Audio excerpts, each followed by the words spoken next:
Bonjour et bienvenue dans ce tout premier épisode de mon podcast À travers la vitre. Vous pouvez m'appeler Myline et je suis très heureuse de vous retrouver aujourd'hui. 2025 a été, et j'en parle comme si l'année était déjà terminée alors que nous n'en sommes qu'en août, un début d'année très difficile. J'ai dépassé les limites du raisonnable, j'ai enduré, j'ai subi et je me suis tue. Jusqu'à m'effondrer. Et tout ça, ça a réouvert des plaies que je ne savais même pas existaient. J'ai fait une première dépression il y a 10 ans, j'en ai pas parlé, j'ai tout gardé pour moi.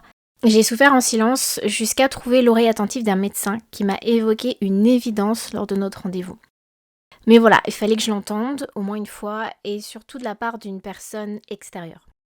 Après ça, je savais que j'aurais besoin de temps pour me relever et déconstruire des années de vie que je pensais normales.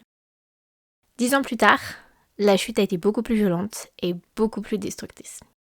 À l'heure où je vous parle, je suis encore fragile. Je ne sais pas quand ni comment je vais sortir du gouffre dans lequel je suis tombée. Mais une chose est sûre, cette fois-ci, je ne le fais pas seule. Je suis beaucoup mieux entourée que la première fois. Et non, ce n'est pas parce qu'on est entouré qu'on ne tombe pas dans la dépression. Et j'ai choisi d'affronter mes peurs et mes blessures accompagnée de professionnels de santé. Donc, je ne vous donnerai pas de conseils, chaque histoire est différente. Il faut affronter ses propres démons avec des armes différentes pour chacun.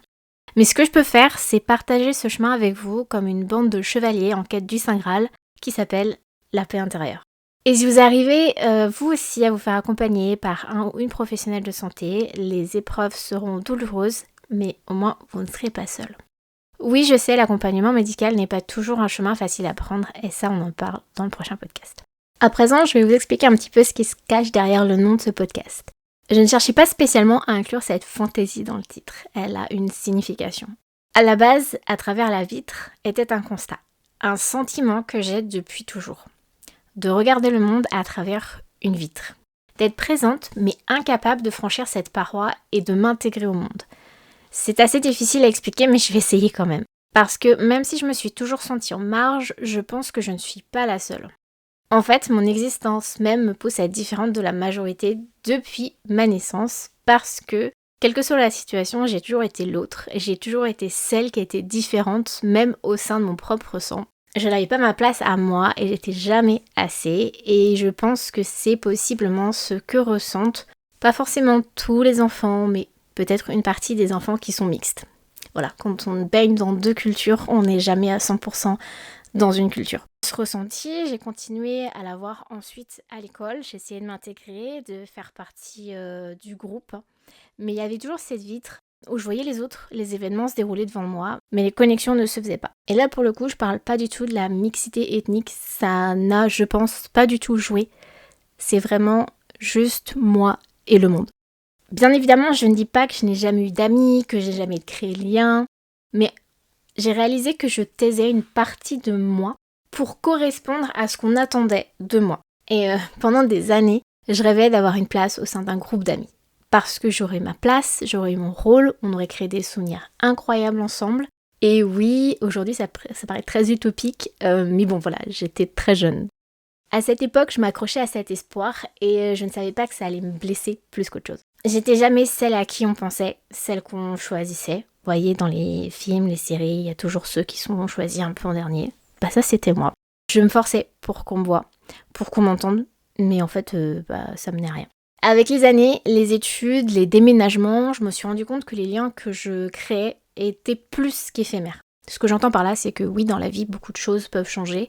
On peut bouger énormément pour les études, puis pour le travail par la suite, et on perd les contacts qu'on avait avant. Ça, c'est normal, ça fait partie de la vie. Mais là, vraiment, ce dont je me suis rendu compte, c'est que, en fait, je pouvais disparaître sans que personne ne le remarque, parce qu'en fait, j'avais pas assez d'importance pour les personnes que je côtoyais. Et une fois adulte et dans le monde du travail, en fait, le schéma, il se répétait. Et j'ai compris une chose, en fait, je n'avais pas les mêmes aspirations dans la vie. Je parle pas des centres d'intérêt, parce qu'on peut avoir des centres d'intérêt en commun et d'autres qui ne sont pas en commun, et ça n'empêche pas de créer des liens. C'était bien plus profond que ça. Je voyais mes collègues aspirer à cette vie rangée, posée, à se contenter de ce que la vie leur donnait, sans chercher à faire plus ou à avoir plus. En fait, je voyais les limites de leur vie qui étaient bien différentes de la mienne. Mais en fait, si ça leur convenait, qui étais-je pour juger? Et c'est en fait comme ça que la vitre s'est un peu plus épaissie, année après année. Heureusement, mon cercle ne s'arrêtait pas au travail. J'ai pu créer des amitiés en dehors, des amitiés importantes, que pour moi apparemment. Je pensais que puisque j'avais trouvé des personnes avec qui je partageais plus, je créerais des liens forts. Mais là encore, j'ai pu constater la limite de leur vie, de leurs aspirations, mais surtout de leurs promesses. Et c'est là que la partie vie intervient. J'ai passé ma vie derrière cette vitre, isolée, plutôt incomprise, effacée et brisée. Et il reste encore un long chemin à parcourir à travers la vie, et peu importe si la vitre persiste, le plus important c'est que moi je me sente bien derrière cette vitre. Et peut-être même que je vais trouver d'autres personnes de ce même côté de vitre avec qui partager les prochaines années de ma vie. Pour le moment, j'ai besoin de ramasser les morceaux, de les recoller correctement pour me sentir entière sans dépendre de l'attention, de l'approbation et de la validation des autres. Mais surtout, sans les laisser me briser à nouveau. Donc voilà ce que représente À travers la vitre. C'est mon parcours à travers la vie, en marge du monde. Et je reste convaincue que je ne suis pas la seule à vivre ça et que peut-être en partageant ce par quoi je suis passée et passe encore, le poids sera peut-être un peu moins lourd à porter pour moi, mais peut-être aussi pour vous. Voilà pour aujourd'hui, je vous retrouve dans le prochain épisode. Prenez soin de vous.